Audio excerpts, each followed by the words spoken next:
So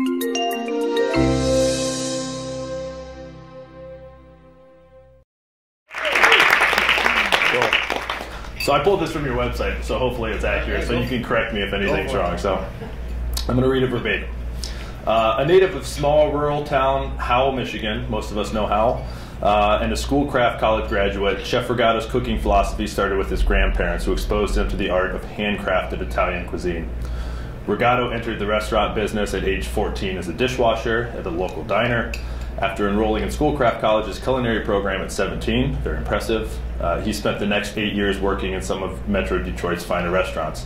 In 2007, Chef Rigato became personal chef for Ed Mamu, Mamu's business, Royal Oak Recycling and Royal Oak Storage, where his passion and enthusiasm in the kitchen sparked their friendship and future partnership. The two collaborated in developing and opening The Root, which was named the top restaurant in Detroit in 2012 by the Free Press, followed by Mabel Gray. In Rigato's restaurants, diners experience everything he loves about growing up and living in the great state of Michigan: community and the bounty of the earth. At the Root Restaurant and Bar in White Lake and Mabel Gray in Hazel Park, the Top Chef Season 12 contestant creates dishes with ingredients sourced from his favorite local farmers and artisans. Rigato welcomes his guests as if they are family, aiming to nurture and delight them. So again, quick round of applause. Please welcome to Google Detroit, Chef James Rigato.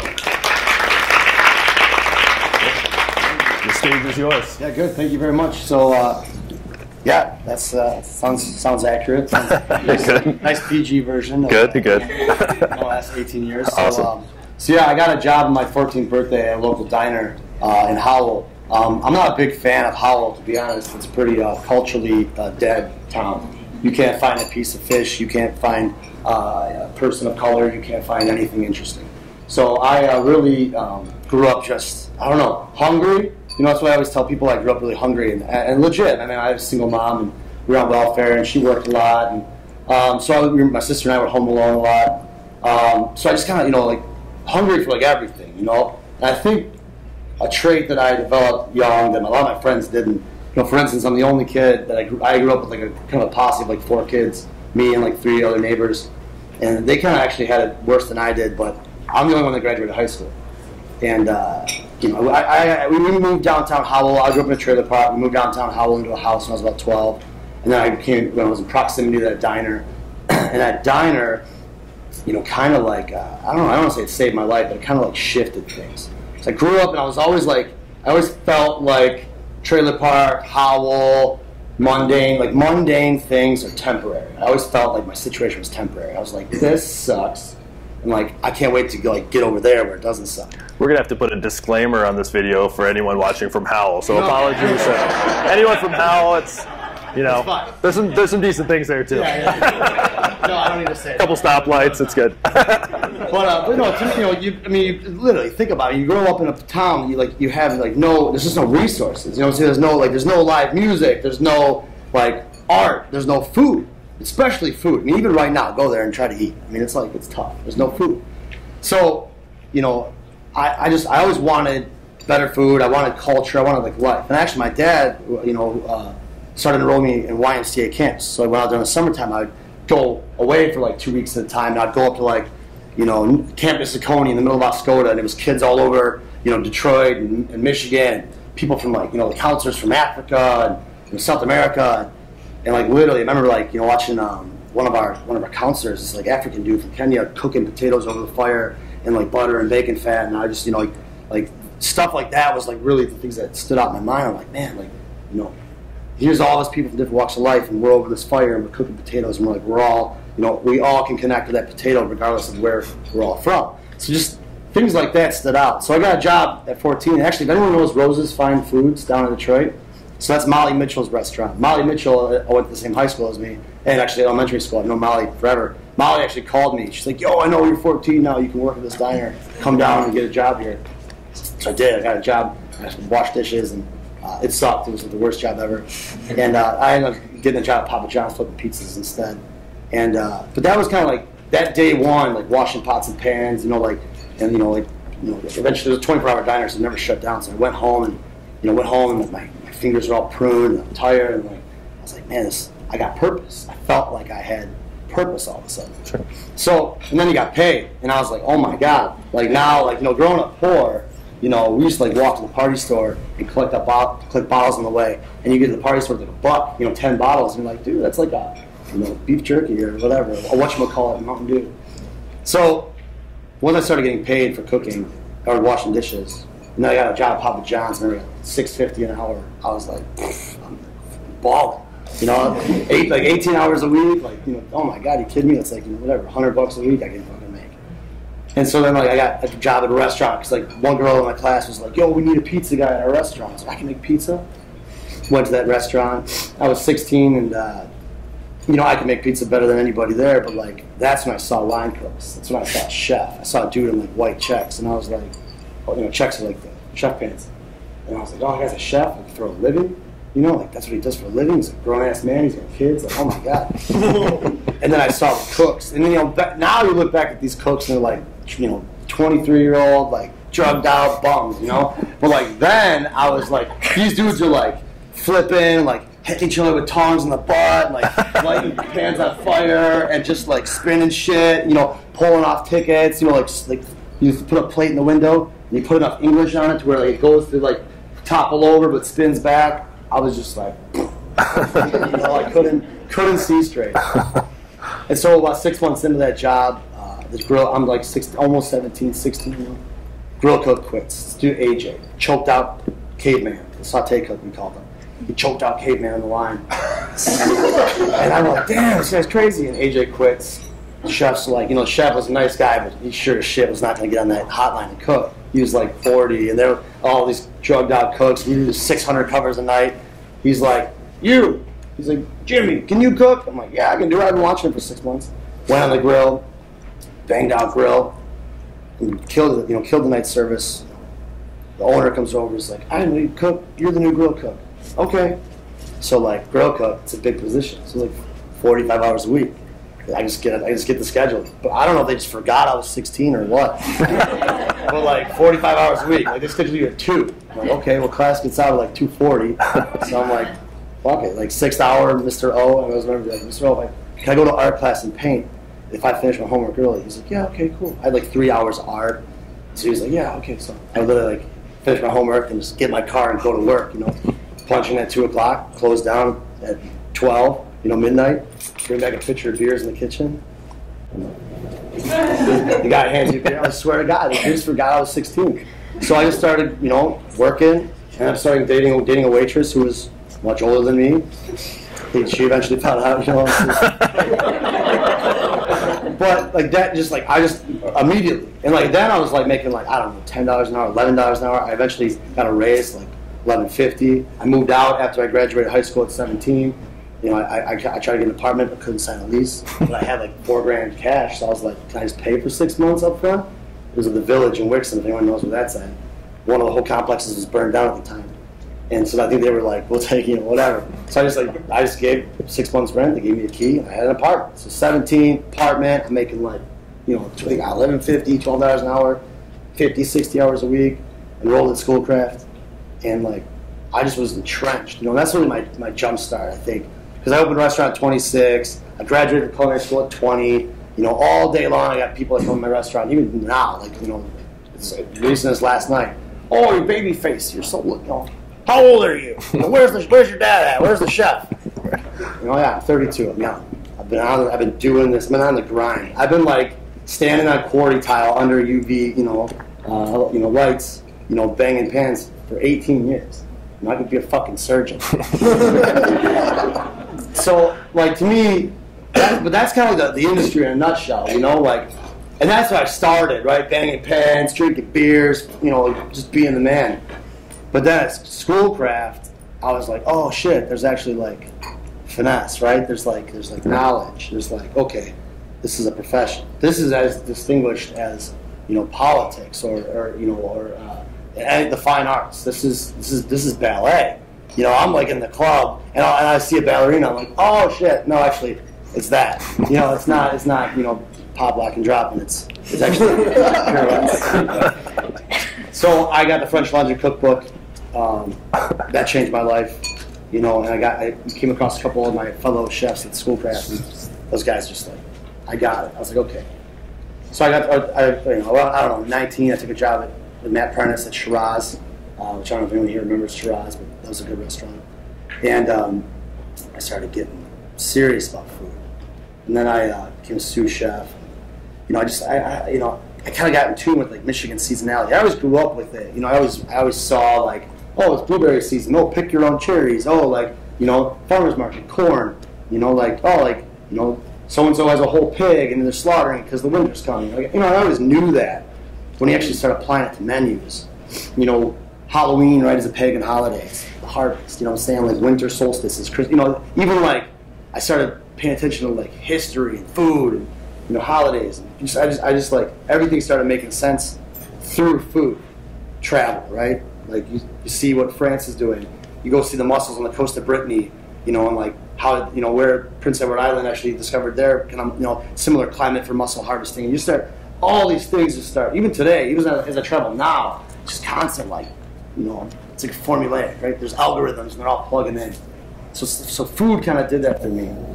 Well, I've been listening. So Chef Regato has a new podcast, or a newish podcast, with Ann DeLisi. We were talking about Ann earlier, who's a local DJ. Really awesome, great music taste if you haven't listened to her. But you guys have been doing the podcast, and I was able to listen to quite a few of them. I think it's really cool. Yeah, no problem. They're actually really interesting. Quick plug.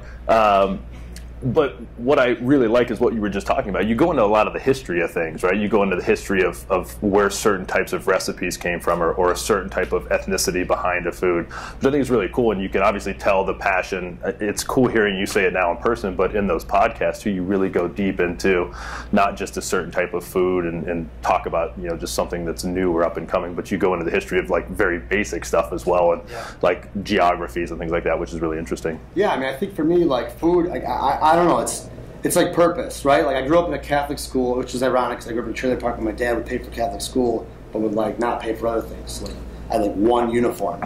Because I was the dirty kid in Catholic school, but I was the Catholic kid in the neighborhood. So I was like literally, I was like always like juxtaposed. I was always either like a prissy punk or like a dirtbag trailer park kid. I just like couldn't find, which actually kind of fits because that's kind of what Mabel Gray is, honestly, right? We're the fancy restaurant in Hazel Park.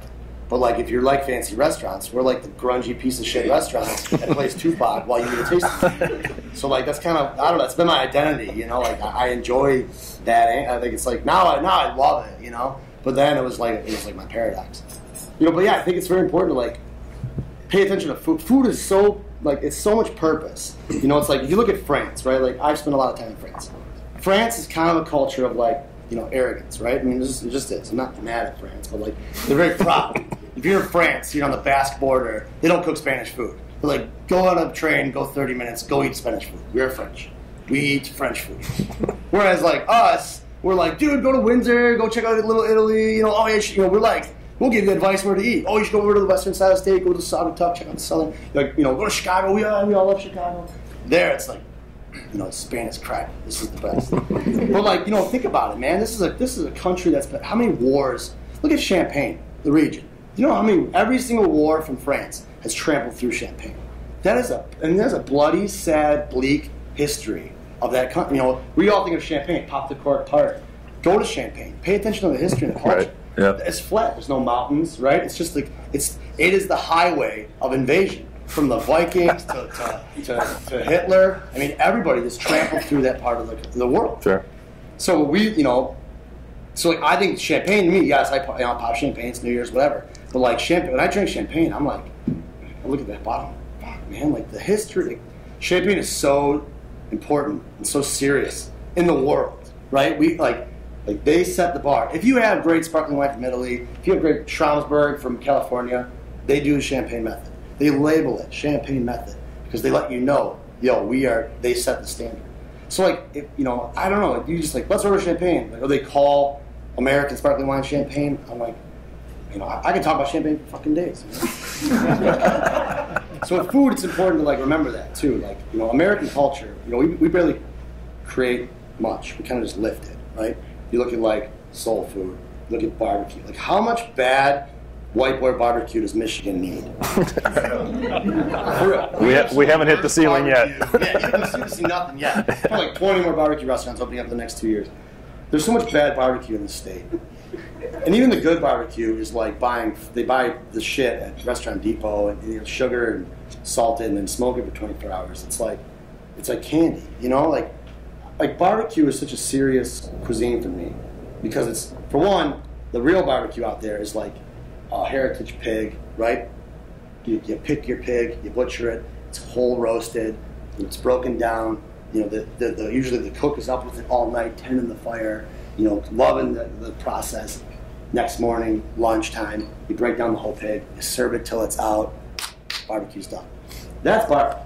Like 400 pounds of just one cut of the, you know, 400 pounds of brisket is like whatever, like 20 cows, but just like one part of 20 cows. So like it's a 2,000 pound animal. Yeah. You're gonna take a 10-pound chunk of it and say, who gives a shit about the rest? Rub it down with sugar, and then like smoke it and slice it and be like, I'm the man. You know, I don't get that. That's like, barbecue is like the offcuts, open flame, or whole animal, farm, like local proximity to farms, nurturing, you know, using vinegar and sugar and spices to kind of like manipulate the tougher, fattier, you know, not like, you know, center table kind of cuts, and cooking it for people of the earth, you know, hand to mouth people. So like, it's lifted from the West Indies, it's lifted from, you know, the history of slaves. Like barbecue's a very serious cuisine for me. So like, I don't like the you know, like I said, the kind of like strip mall, shitty, fast, like sugar, cheap junk, you know, get the fat people fatter mentality. It bothers me. Yeah. So like that, I could talk about barbecue for days. So that's what food has done for me. It's created this purpose. Like food is this like living history, right? Like I think like when robots take over the world and there's robots cooking and whatever, like they're still not going to do it. That, you know, it's one of the protected arts. Like Google is an interesting company, right? Because where was it 20 years ago? Where's it going to be 20 years from now? So many questions. I think there's more questions about the tech industry than there is answers. Whereas the food, I feel like there's more history than there is future. You know, I feel like it's like you want to think about forward, you got to go backwards. You got to look at where everything came from. You know, if anything, we're running into trouble with food, right? We're going to run out of it. You know, GMOs, like, you know, there's some, you know, like fishing. Oh my God, you know, what sushi restaurants have done to the world. So, like, I think like we need to think about food holistically and who we are as a people. You know, I mean, wasn't it Burlat Severin said, you know, show me what you eat, I'll show you who you are. Sure. So that's what food is to me. That's what Mabel Gray is. Obviously, just a restaurant and just in a neighborhood. You know, you can say whatever you want, gentrifying, or, you know, property development. But to me, it's we were talking about it earlier. Mabel Gray is a blank canvas. It's like a little art gallery for like me and my friends. And I want to just, you know, maybe I'm passionate about barbecue. Maybe I get a whole pig. I want to do barbecue night. Or maybe I want to, you know, focus on the West Indies, or, you know, show my cooks why a certain technique is important. Or, oh, my farmer has 16 rabbits. Well, then we're going to play with rabbits for a couple of days. You know, like, that's kind of what, it's a living space. To me, it's like my best attempt to curate the purpose of food in Metro Detroit. Well, obviously, there's a lot of care that goes into your menu on a nightly basis. And for those of you who haven't been to Mabel Gray yet, the menu changes daily based on ingredients and, I guess, whatever you feel like cooking for the day. Maybe barbecue, maybe we'll get attitude, season. Yeah, exactly. How do you then equate that idea to what we were talking about, local sourcing things, right? So how do you find the right types of sources that aren't Restaurant Depot, that you can pull some of those kind of better, you know, types of foods from, and then you can support kind of the whole local community? And how does that process work? And how did you set that up when you were getting Mabel Gray? So I guess it's probably a never-ending thing. Yeah, really. That's like a living thing. It's like a network. You know what I'm saying? So like I did that a lot before we opened the Roots. 2010, I was just scouring the state, physically visiting a lot of places. To Chicago, to New York, and I went and visited. I want to know where everything comes from. So I have a big network. So I have people like D'Artagnan Foods, which is a online-based company that FedExes. They deal with a lot of chefs. They're like a very high standard broker of like farm animals, mushrooms across the country. So if I want like the best bison America has to offer, D'Artagnan, you know, they kind of broker it, and they list their farms, and they're a network of accountability that chefs can kind of tap into. So I'm at that caliber of I guess my career where I can tap into the best network in America. Locally, I have a number of farmers, and they all kind of like know each other. So Solomon, this dude out in Grass Lake, raises chickens and beautiful eggs. Solomon is like buddies with Tom Becker, who runs Sunseed Farms and created a co-op with. I met Tom Becker through a girl named Rachel Beyer, who was doing a internship at Tillian Farms because she was going to MSU's organic farming program where Tom was her instructor, right? So like that right there is 3 degrees of separation to how I get my chickens now. So, good develops good. So like we do a co-op with Sunseed Farms.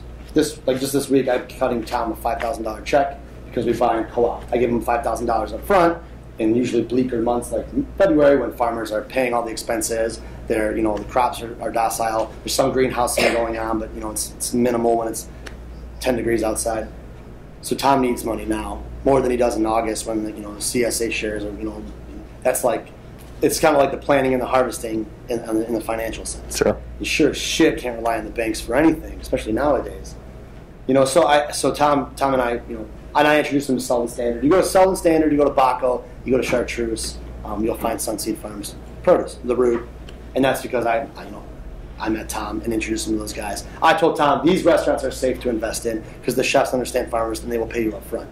You know what I'm saying? Like, I will pay Tom before if times are tough, Tom gets money before I take money. Awesome. So and other chefs think like that, like Andy and Doug. A lot of restaurants don't. So that's kind of how it all happens. We kind of network, buddy. But I'm sure probably like how you find a replacement for Kelvin when he quits. You know what I'm saying? Right. Joe's like, I got a buddy. You keep it in the family, right? Exactly. So it's a true food network, yeah. Very much. There's a lot of phonies out there. That's kind of the conversation in Detroit lately has been on criticism, right? Our food critics are kind of like, I don't know, either uneducated, inexperienced, or scared to take a stab at a restaurant. If a restaurant sucks, you don't write about it. That's been the rule in Detroit cuisine for the last 25 years. Why? Because we barely have any restaurants. If someone writes and says, whatever, Joe's restaurant sucks, and then it closes, and now you've got a vacant building for 10 years, you're the dick that should just not do anything. Sure. But we're coming to a point where we need watchdogs, right? We need to be protected from the bad restaurants. We need a writer to kind of discuss hey, this restaurant is full of shit. They said they source everything from Michigan. They don't. They said if you source everything, or they have wild salmon. Where does wild salmon come from right now? It doesn't, right? Salmon is a spring-based season, right? And I don't know if you guys know, salmon can go from freshwater to saltwater. So basically there's a harvest, or there's a rush back to the creek beds where they came from to lay their eggs, freezes over, the mom dies, the babies hatch, eat the decaying carcass of the mom, swim out to the ocean, dick around, eat crustaceans, fight, they do it, that's why they're pink or orange or yellow in color, because they eat crustaceans. Farm-raised salmon in the Atlantic Ocean is dull gray in color. They dye the pellets, they feed it, that's why it turns orange. That's why when you go to Costco and you buy your $5 pound salmon thinking you're scoring a deal, and it's all the same nuclear orange, Cheeto kind of colored orange, that's a dye that they ate out in the open ocean when they're literally in a fraternity with barely any wiggle room, just getting studded up.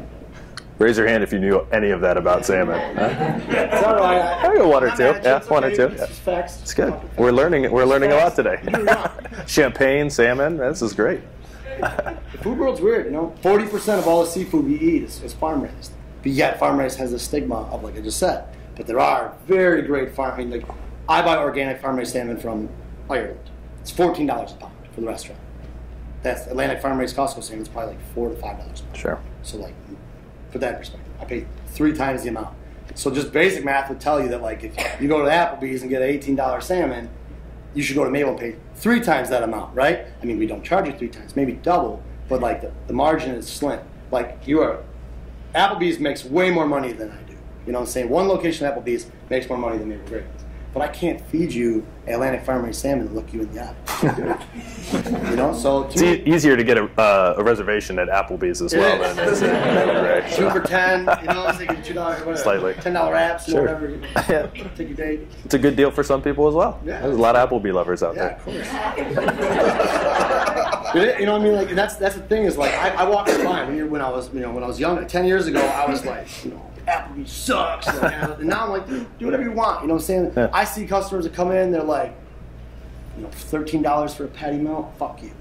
And then I leave. and they get in their F-350 with their boat attached, go home, watch the NFL Network on a 70-inch screen. Priorities. Sure. You know what I'm saying? Like, what are your priorities? I don't follow sports. Yeah. You know what I'm saying? Like, DeAndre Levy is a buddy of mine. We met last year. Literally, he was a dude at the bar. I thought I went to the gym a lot. I didn't know who he was. Oh, what's up? You like food? Yeah, cool. We're just shooting the shit. I go back, I'm cooking. I'm like, it's fucking DeAndre Levy, man. I was like, who is he? Is he a rapper? I don't know. Who is he? Like, no, he's for the Lions. I was like, oh shit, great, And now I know who he is, obviously, and I paid attention to the Lions this year, but I never watched a football game in my life before that, Can you talk a little bit about that? You segued perfectly into it. So with DeAndre, who's a Detroit Lions football player, you're doing kind of like a charity, charity dinner series. You've done other things in the community too, in terms of working with local schools to teach kids about culinary arts and cooking and food sourcing and things like that.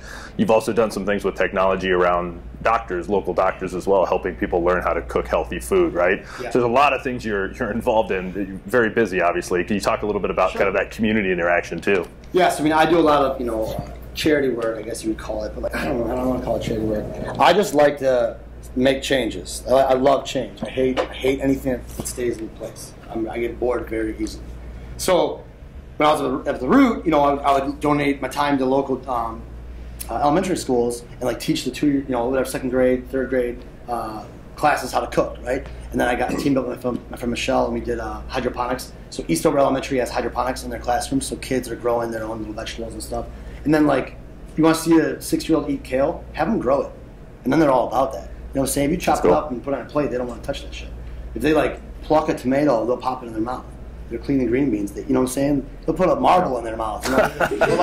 They're engaged. I have nephews, and I'm like, I'm like, this is liver. And they're like, ew. I'm like, why? I don't know. It's not you. It's part of the animal. Okay. Sure. You reason with them.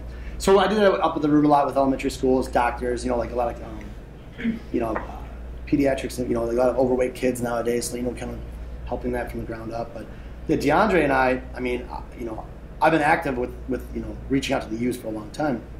DeAndre kind of mentioned that he wants to do some kind of charity event. Doesn't know how. He was terrified of hosting an event because he's like, I don't know how to host an event. I've never worked in a restaurant. I don't know what it looks like. I said, yeah, let's do a dinner. So we talked. He'll text me every 2 in the morning with well, what about this? And I'm like, dude, I got you. Calm down. So we did that Regenerate Detroit. We raised I remember what it was. They were saying $24,000. I think we raised $24,000.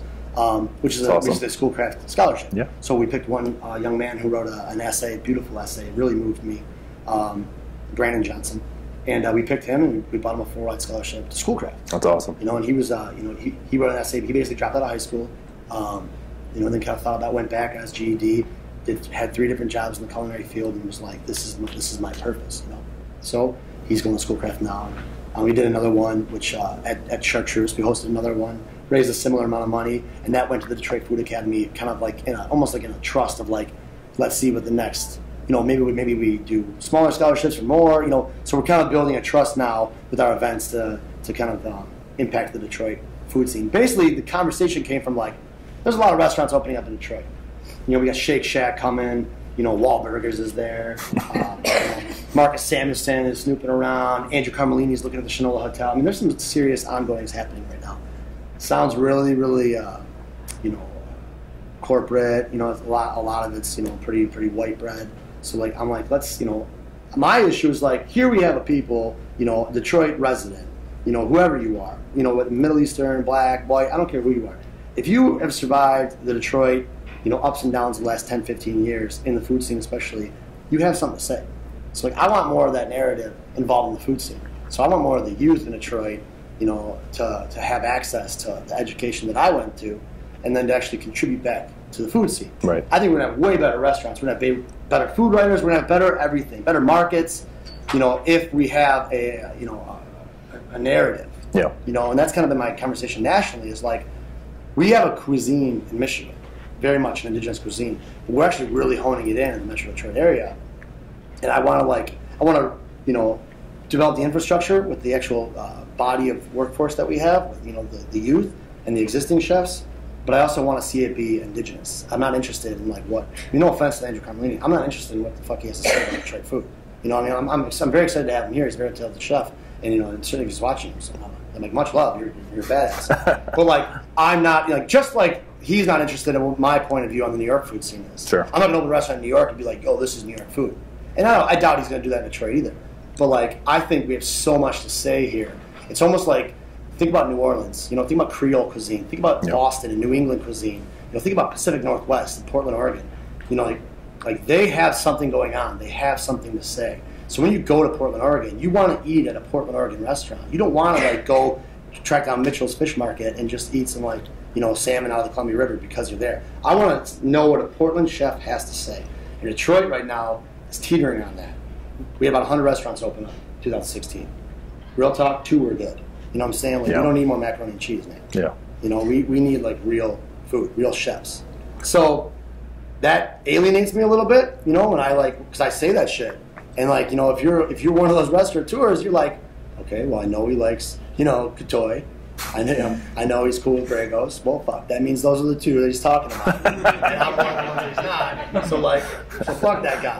I serve mac and cheese. Fuck that guy. You know, so like, yeah, I mean, like, seriously, do we need more mac and cheese in this town? I mean, like, it's every time you serve a macaroni and cheese, like you know, a culinary idea in Detroit dies. My 4-year-old daughter would say yes, more mac and cheese, exactly. and there couldn't be enough mac and cheese in the city. Yeah. I feel like Detroit, though, based on the history of folks who have lived here for more than just a few years, they have this sense of authenticity too, though. When there's unauthentic, I mean, there's space for any new restaurants, sure, and some will do well and some won't. You can open, but there's no guarantee you're going to stay. But I feel like the reason a restaurant like Mabel Gray or Katoy or some of these other restaurants have done so well recently, or Selden Standard, right? Some of the top of the top, is there's an authenticity to them. There's a localness to them that people who live in Detroit and live downtown or go downtown to visit these restaurants, they feel that, right? And I don't know exactly what it is, but I think it's mostly not a New York chef coming in and not a Chicago chef coming in. Even if they have those influences, it's a lot of local folks really kind of have the feel of the city behind it. Yeah, I totally agree. I mean, that's the thing too. Is like I walk that line because like I get called out all the time. Because like, I went on Top Chef. James from Detroit. Well, as you all heard of from Howell, a restaurant in Hazel Park. You know, so like I don't walk around like, yo, I'm so Detroit. My restaurant's so Detroit. Like, but if you like be real, like Michigan is what I represent for one. Because I mean, like I buy so much, the state's resources. I also hang out on the west side of the state with those chefs, and I go to Traverse City with Miles Anthony. Like Michigan to me is our strength nationally from a cuisine standpoint. Sure. You know, food kind of buries all politics. Everybody eats. So like when I talk about food, it's like it's food. Michigan is very much what I represent. Detroit happens to just be our real capital, politically and culinarily. That's our real capital of Michigan. So Detroit is definitely like the center. That's the bullseye. My restaurant is not downtown Detroit, and that's not because I don't want it to be. But I don't know if you've hung out 8 to 10 mile on John Arnold the last 10 years, but there isn't shit going on. Yeah. And Hazel Park is like, I mean, you know, it's a town that's seen better days, you know, and now it's kind of on the upswing. But like, I take a town like Hazel Park, and like, you know, we like, you know, all boats need to rise with that tide. You know what I'm saying? Like, I think that Hazel Park needs love and attention too. So that's why I went to Hazel Park. But like, you know, there is an authenticity, and I think like because if you stayed here and you like cooked here, and it's like how many macaroni and cheeses have I had to fucking serve to get like to where I don't have to anymore, you know? And if you walk in the back door and you're like, yo, I'm at the party, it's like, yeah, but you didn't wait in line, man. Like, you know, like we waited in line. Yeah. You know, it's like you walk into a concert and that VIP tickets, they're all comfortable, they got a cocktail. It's like, you know, I've been outside in a tent, you know? So I think like that's the difference. You know, when you go to a restaurant like Mabel, you feel that shit. You also see me behind the stove. Like if you don't like Mabel, you don't like me, and that's okay. You know, but like that's what it is. That's the realist. You know what I'm saying? Like you go to New York, you know, like a restaurant, and the chef's got 4 locations. He's like not even, you know, you've never even seen him. You can go to a restaurant 5 times and never even know who owns it. But like you know, if you go to Mabel and you're like, I hate that, you know, there's a good chance I made that. So if you don't, you know, like you hate me. That's kind of like that's like Detroit to me. That's like the realest shit. You know what I'm saying? Like, you know, I don't know. Like if you're mad at the Lions, like you said, you might run into DeAndre Levy. You know, you can like you can hide. You know what I'm saying? You can Instagram, you can bullshit, you can Yelp. You know, but like Detroit's a pretty upfront town. Like you know, like I'm out. You know, you're mad at me. You ate my restaurant. I'm right here. You know what I'm saying? Like let's talk about it. Yeah, sure. You know, also, you know, you guys partner with Yelp. Nothing direct, no. Good. I do have a question here about, we mentioned it ahead of time, so obviously we're at Google. We talk about technology when we can, and there's obviously a unwanted or wanted connection between restaurants and technology that's grown a lot in the past few years. We talk about this all the time. So social media, Twitter, OpenTable. I mean, some of these are good, right? I'm sure. Yeah, OpenTable helps with. There's companies like Tock, which was started by a few former Googlers, that helps with some of the larger scale restaurants doing ticketing, right? Yeah. But then you've got something like Yelp, where it's either 100% like you had the best experience of your life or the worst experience of your life, and there's nothing in between. Yeah, exactly. So how do you deal with that? Because it's the faceless, either good or bad feedback. Yeah. So it sounds like you've got your feelings on Yelp, but I'm just curious, like technology in general, like what does that look like for you? Well, to me, like obviously social media is great, right? I mean, because you obviously can reach an audience. I can post like, "Yo, I'm doing a dinner with Matt Millar," boop, sold out. So like it has its impact, obviously from a business standpoint. Yelp though, it's like places like Yelp. Like I don't think the world needs more, platforms for the underinformed to communicate. I always said Yelp is like passing a microphone around a Trump rally. You're just gonna. God knows what you're gonna get. And it's really what it is. Yeah. It's just the Yahtzee of feedback. Yeah. So and like people, I got so many 1-star reviews from Mabel on Yelp from people that didn't eat there. Like literally try to get in. Hour wait. Yeah. Even though the website, when you make a reservation, we're like, hey, just so you know, peak time reservations run up to 30 minutes late, sometimes even longer. We have local bars that we send you to. We're happy to provide free fucking champagne, true champagne. It doesn't matter. Real champagne. We let you know, like, yo, this is what Mabel's about. We're tiny. Sometimes diners leave in an hour, sometimes an hour and a half. So there will be some wait. Reservation is not a guaranteed seat waiting for you. And still, I get 1 star. We waited a half hour. Who does this guy think he is? Fuck James Regato, top chef, more like bottom chef, piece of shit. And so, what do I do with it? Is that constructive? No. When somebody says, 5 stars, had a great time, music was a little loud, I prefer to have more fish on my menu, I'll read that and say, oh, sure, okay, let's do another fish dish. That's, constructive. So 1 out of 20 is, somebody that's mildly, educated and appropriate. So I'm like, yeah, that's nice, thank you. And I mean educated in a restaurant, service industry. I don't mean like it. People, you'd have a master's degree and still be a dick. But the thing about the service industry though is there's an education, and you could tell service people are so specific the way they dine. You know what I'm saying? I don't know. I don't even like to tip 20%. I tip 40%. I watch somebody work for me for whatever, an hour, 2 hours that I'm at a table, and to leave them if I happen to nosh and we got a cheap bottle of wine and chill, or if I ball out and get a bottle of champagne and a tasting menu, I feel like if you visit my table 10 times and you're genuinely caring, you're pouring water and you're asking how I feel and you take my coat, and fuck man, how can I not give you $50? You know what I'm saying? Jesus Christ, here you go, man. I just in industry people take care of industry people. It's a subculture in America. Yep. I think that that's. Luckily, we get a lot of that at Mabel. We get a lot of industry people, and they're wonderful. Every now and then you get some assholes who throw shade or mad or they disagree. I'm in the industry and you shouldn't talk to guests that way. There's a certain turn the music down. You get that a lot. Which, for the record, I like the music loud at Mabel Greg because it creates privacy. This is one thing I feel like people don't understand. Mabel is a tin can. It's 43 seats. It's a 1,600 square foot building, including half of it being kitchen and dish. So it's a tiny little dining space.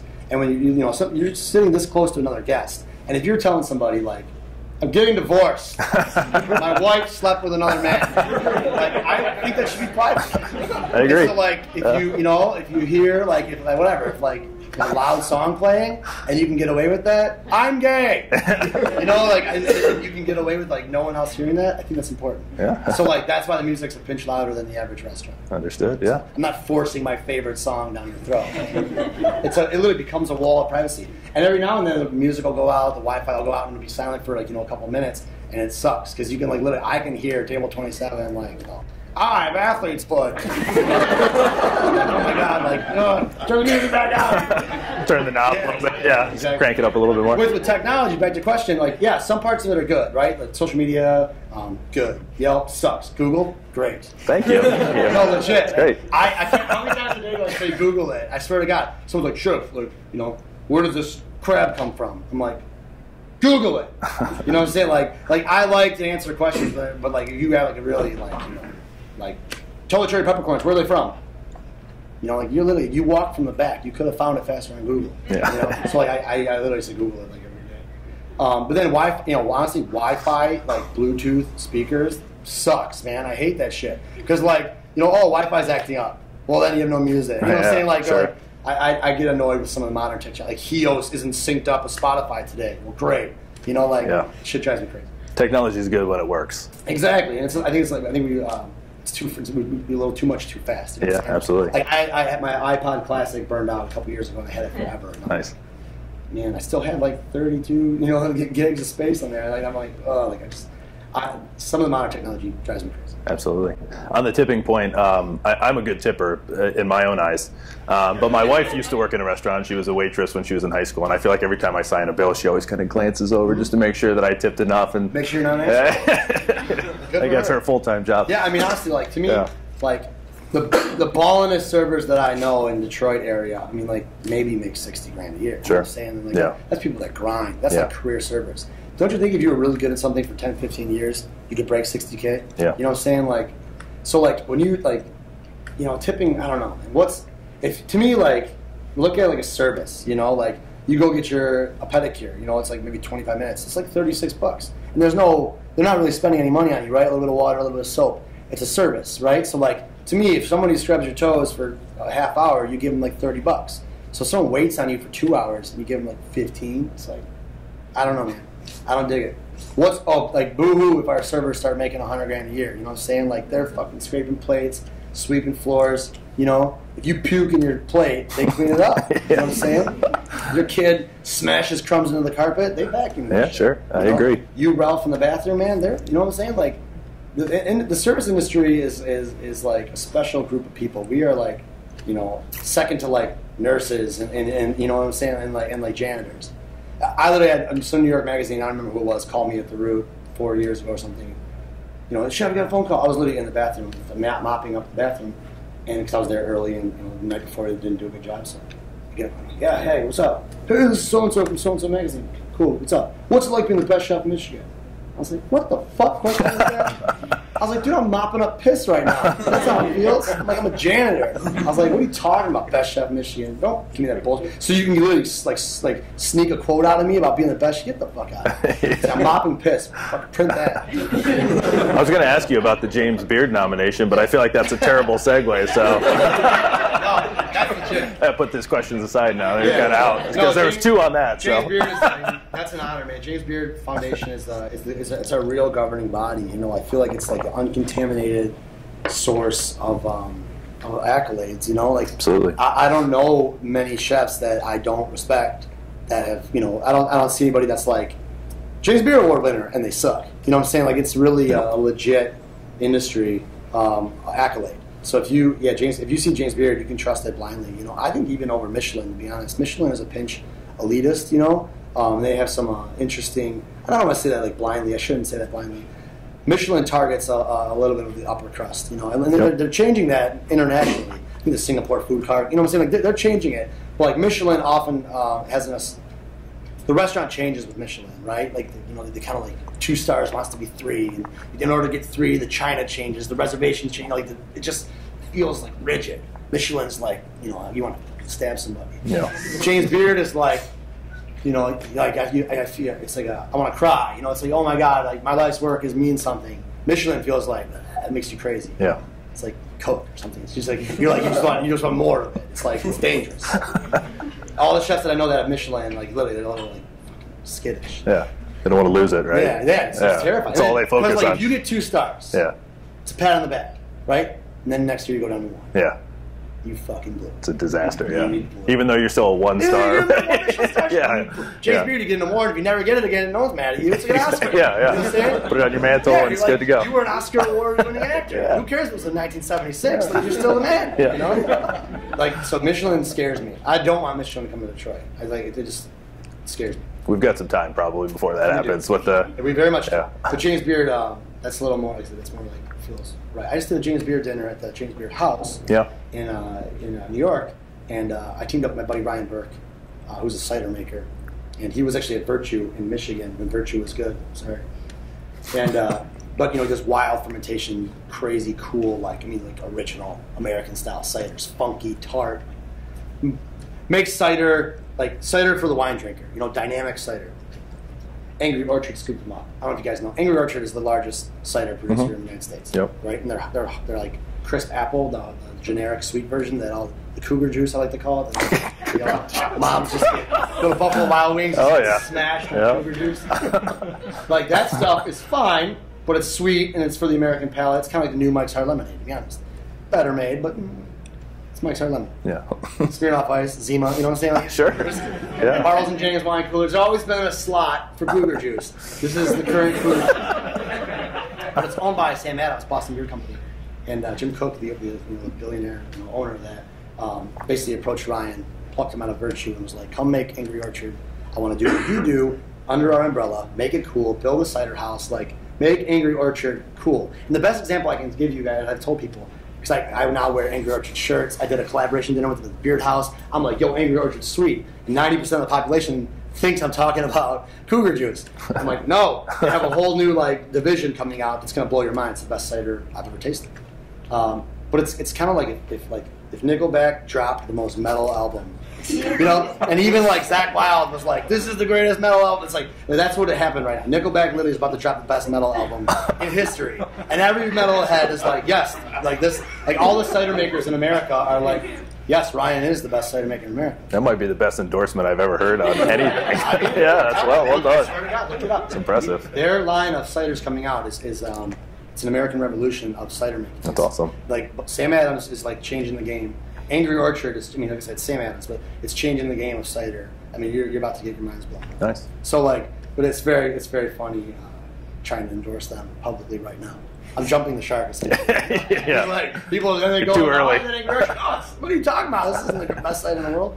So yeah. Well, you talked about the when you cooked for the James Beard Foundation. I think I read you named it High Society. The meal itself, was that kind of a kick on? No, you're mistaken. That was on the DAC.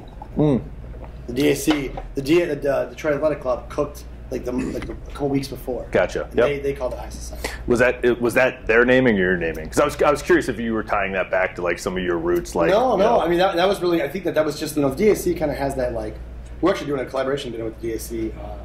Me, Andy, Doug, and Anthony Lamar. Oh, very cool. Yeah. And I kept telling him I was like, "Yo, this is like Game of Thrones shit. Like the king is inviting the Vikings. This is. I almost feel like it's we should Trojan horse him or something. Sure. Take over the DAC. Yeah. Genes everywhere. Yeah. But Chef Kevin is a really great guy. The DAC is this 100, obviously over 100-year-old institution. So they were kind of the DAC going to New York was kind of two high societies meeting. That was kind of their. Gotcha. Yeah. We were I said, I was just doing a cider dinner throwdown. This is us, and everyone was like, "Oh, are you nervous?" I'm like, "No, man, I don't know. It's we're doing it. It's if you blow, I gave it all I had. I left it on the floor. If you don't like it, it's kind of like what I said to Mabel. It's if you don't like it, you don't like me. And that's okay. Sure. So no, I don't think. Like I said, Mabel is the high society of Hazel Park, right? That's we've been tasting $65 tasting menu, which in New York City is like a burger, So $65 is really it's very underpriced. Sure. For an 8-course tasting menu of a restaurant that's James Beard, nominated, blah blah blah, it's probably $110. I'd say is average nationally. So we're almost half. But I think that because I have low rent, because I can afford it. Yeah. I'm not gonna I keep the restaurant. I'm not trying to get rich. You know what I'm saying? I want to be authentic. Yeah. Like you said. Very cool. It's a cool thing about Detroit right now. So authenticity for sure. Yeah. So no, I'm not really interested in cool. high society type stuff. I want to open it up to maybe a couple audience questions. Like I said, we've got a mic over there. Pass it around. Well, we have to capture it for the video capture, which is why we need the mic. So anyone, Moy, you want to run the mic if anyone has any questions? Don't be scared. Don't be scared. Someone yell about us? Want to duke it out? Anyone need reservations while Chef Regato's here? A lot of hand raised. So, get to the mic. Yeah, pass it on. Okay. Sorry, Mike, go ahead. So just a quick question on, you mentioned Hazel Park. Do you have ties to Hazel Park, or was it just, hey, this is a cool area, all about, rising tide? Yeah. obviously not Birmingham, Bloomfield, crap like that, but Hazel Park's interesting, Oak Park. I mean, there's a lot of cool other areas that are up and coming. Yeah. Just curious, like, background on that. Not Midtown either, where a lot of folks are flushing as well. So yeah, very cool. It's great. Why Hazel Park is a great question. So I lived at 11 and John R. for I don't know, seven years, I think. So I kind of I used to actually go down BMX all around Hazel Park, and that honestly, that's like that town resonates with me. Like I said, it's kind of like I grew up kind of in a paradox. I was either like the dumpy Catholic school kid, in the trailer park, or I was either the prissy Catholic school kid in the trailer park, or the dumpy trailer park kid in Catholic school. Hazel Park kind of has that mentality. You know what I'm saying? It's like next to Ferndale, right? Hazel Park is like constantly not Ferndale. That's like it's the next Ferndale. And I always say like bullshit. Like who wants to be the next Ferndale? Ferndale's Ferndale. Let them be. Like I like Ferndale. They're cool. But Hazel Park is very much Hazel Park. And honestly, real talk, Hazel Park before Mabel Gray has better food than Ferndale. Louis Pizza, Pies Thai, you can't mess with those guys. Man, Pies Thai's the best Thai food around. And Louis Pizza is the OG of Detroit Square over Buddies. I don't care. So Hazel Park has that going for it. It's just, for one, it's naturally cool. It's very it's got its grit, but it's like a forged grit. It's not like this it's dangerous, therefore it's cool. It's not even dangerous. It's just people stuck it out. 16,000 residents in a very small little radius. It's the two bedroom houses, tiny yard. It's just got the natural disposition of always being an underdog suburb, and I like that, man. I feel that. And so it also has these little shotgun cinder block buildings all over. Old tool and die shops, old diners. So I opened it for $550,000 all in. I own the building. We opened it. You can't do that. That's that's a couple months rent in Birmingham. So you can't do that in a lot of other cities. And the city themselves. How I opened up Mabel Gray was I cold called the city. So I want to talk about opening a restaurant. Okay, come on down. Went down to City Hall, sat at a table with a city manager, city planner, and a city attorney. I told them what I wanted to do. We got in one of their cars. They drove around. They showed me every vacant building that fit what I was talking about. I said I like that one. They mediated the real estate agent, made an offer, bought the building. That's right. What city does that? I've never even, Root White Lake. White Lake's whatever, but it's, the city's not progressive. They don't give a shit. Enough. They want to get you in because it's yeah, come on in, pay, buy a building, pay taxes. See you later. Hazel Park's they're we're So that's awesome. So then on following up to that did you have any concerns at all about people finding you? I mean, because you're not going to get foot traffic. You're not. There's certain aspects to your business that probably were a bit concerning. So yeah, very very much. I mean, you're absolutely right. I don't have the anchor tenant, right? I'm not next to the theater. I'm not in central, Old Woodward. But the thing about Mabel was it's an offshoot essentially of the Root, right? So I have a following at the Root. It's 43 seats. The cool thing about Mabel is we can dial it back. Worst case scenario, I mean, it could be me and my girlfriend Sam, and 10 customers. We can dial it back as far back as we need to go. And so I think that's that made me feel comfortable. It's a low overhead, so I'm taking a risk. But also I think Detroit responds to something authentic. And that's the cool thing about this market is that if you if you care and you curate something and you do it well, people will respond. So and that's really what it is. It's it's a little art gallery where I have so many. I had 20 guest chefs last year. We did Spanglish in South Korea for 3 weeks. That was a stint where a chef took over with a different menu, and then we had. A couple of random nights, just local chefs from around Detroit. We did one night with Andy and Doug. Came down, we just banged out, beer, food on plates, and people chug beer. And there's a I don't know, 80-person line out the door. So we mess around. So I think that helps too. If it was one menu, rigid, I don't think it would be the same. I think I would worry about sales. But the way we do it is kind of it's exciting. It's like a concert venue. It's okay, sure. G-Love is playing, you don't like G-Love, wait next week and there'll be someone you like. Very cool. Yeah. A question? Hi. Is there any other restaurant, brewery, meadery, whatever, food artisan person you think is knocking it out of the park that nobody knows about? You're why do people not know about this? Yeah, right. That's a good question. In Detroit, Detroit's pretty well publicized at this point. It's kind of hard to find the underdog You know, Matt Millar on the west side of the state, the restaurant called The Southerner. He's in his mid-40s. He was at Reserve, and he was at the Journeyman before that. He's a very low-key guy. He's coming over to Mabel. The dinner's sold out. But that's somebody that I always tell people, like, go to Saugatuck, go to The Southerner. That's very much a Michigan chef. Born, you know, I mean, he's of Michigan cuisine. So the guys like that, I think I'm more excited about some of the dudes in the outskirts, you know, because that's really the guys that don't get the attention, and girls. You know, you go to Trattoria Stella in Traverse City, Alliance, you know, the chef up there just got the New York Times. You know, so there's some kind of pockets all across the state, even up in the UP. You know, I got a couple of my favorite, like Steinhaus up in, Marquette. You know, there's kind of cool spots like that. But, you know, real talk, Trizest in Sterling Heights at 14 in DeQuinder. It's a Szechuan restaurant, little dumpy Chinese joint in a strip mall, very, very off the grid. But they're banging out some of the best plates. You know, now you got like places like Atoy and Peterborough doing like modern Asian food. It's all delicious. Right. But these guys are like, it's like, you know, it's some old Chinese dude back there just banging. And like that's some of the most exciting Szechuan food I've ever had in my life. You know, that's like I think that's like internationally good. Wow. So like places like that are kind of the off the radar places that'll just blow your skull. And you said Southerners in Saugatuck? Southerner is in Saugatuck, yes. Okay. Yeah, and it's, I'm telling you, Matt Millar's food is like, it's profound. I mean, he's a twice James Beard nominee. I mean, I'm telling you, he's one of the best chefs in Michigan. If Matt wanted to move over to if Matt wanted to move to Hazel Park and like be aggressive, I would be both excited and nervous. Awesome. One more question. Yeah, please. Nastiest burn you've ever gotten? I see you got one on your arm right there. Is that it? Is that the one? No, it's I was at Schoolcraft. I was in class, and I was young and dumb, and the ovens were brand new because I was the first class through the new facility, and they had these, I think it was Jade or Viking ovens, but if you didn't open it all the way, it would like close back real fast. And I had a pan. We were like a Monte Cristo. It was like a pan-fried sandwich, and I like was open the oven, like kind of like a swift movement, and the oven like slammed my hand in the oven, and it like spilled the hot oil on my hand, and it just like it was like a really. It was really bad. It just chewed me up. Because it was like an impact. It was like a bruise, scraping of the skin, and a burn. And it was like, I think it was my left hand. I mean, it was not gonna fuck me up. It was not really.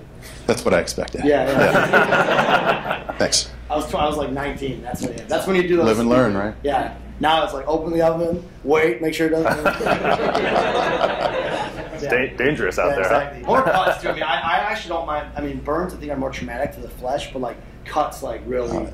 Probably every day, right? Like crazy. You know, like I got 8 stitches in my thumb once, and I have a long, beautiful slicing knife, and like I cut the top of my finger once, and just like, you know, that's the kind of you cut yourself like that, you're just like. It's like you know, it's deeper, right? Like burn is like surface, and that sucks and it hurts. But it's more like you deal with like scabby skin. A cut is like it feels traumatic. Like, you know, it like throbs the next day. You know, you can't bend your fingers. It's like I hate cuts. I'm way more careful than cutting than I am sauteing. You know, and then you know every cook gets the pop. You know, like get a. Like duck skin will always pop and get you in the face. Like those aren't bad burns, but like. You'll get like if you get like a pop of grease like on your face, eyelid, you know, like oh my god, like or like on Alto Sham, like if you open it up and the steam hits you, it like burns your eyelids because it's like the thinnest skin on your face, you know. I burned my eyelids a few times. It pisses me off. So I'm gonna shift to violence here since you talked about AJ getting choked out. Do you? I know that kitchens are intense, right? An intense place, and you have to really, as a chef, you have to really rule the place, or it can fall apart. Like, do you have a management style that you stick to? Is it like Gordon Ramsay, you know, I'm going to cut your head off if you don't do it my way, or is it different? No, I mean, I was a lot angrier and more anxious ridden before I got a dog. The dog really changed my life, 100%. Get a dog. But yeah, when I was younger and terrified, when I opened the route, I was absolutely terrified. It was a $1.6 million build out from Ed, my partner, who just like, it was just cash. He was like, here, I trust you. So like, you know, getting that like, that kind of investment, you know, coming from a very poor background, I mean, I was terrified. So like that manifests in intensity, you know, like you're in a strip mall in White Lake, you know, in 2011, the worst economy, throwing a Hail Mary that Michigan wants farm-to-table food in the burbs. I mean, not even burbs, it's like country. You know? White Lake's like the agriculture, you know, it's like it's country. So yeah, I mean, I would like threaten to chainsaw people in half and stuff. You know? Now it's different. Like I'm very much professional. To me, it's business. You know what I'm saying? Like I'm not emotionally attached to people's, problems anymore. I used to I'd work harder for their success than they would.